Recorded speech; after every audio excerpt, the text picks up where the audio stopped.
Samantala, patok ngayon ang ilang sports na pwede pang self-defense at paraan din para maging fit tayo.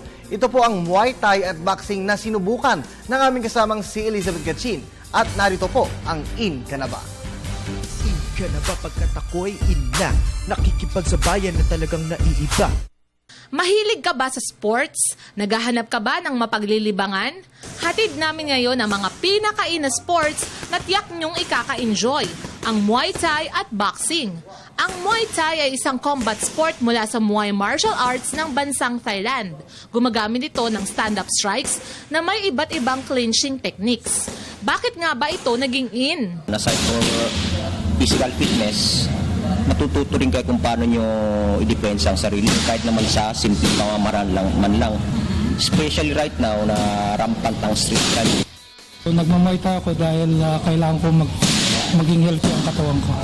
Sa larangan ng boxing naman muling nakilala ang ating bansa dahil sa sunod-sunod na panalo ng ating pambansang kamao na si Manny Pacquiao. Kaya't pati ang mga kababaihan ay maling na rin dito.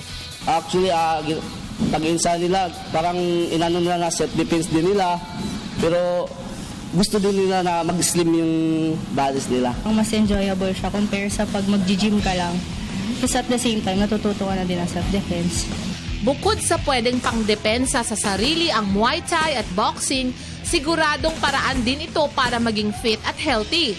Kaya't ang bawat patak ng pawis at sakit ng katawan mula sa mga sports na ito ay tiyak na sulit dahil sa kakaibang kaligayahang iyong mararamdaman habang ikaw ay nag-e-ensayo. In ka na ba? Kami, in na! Para sa Telebisyon ng Bayan, Elizabeth Gatchin. In ka na ba pagkat ako'y in na?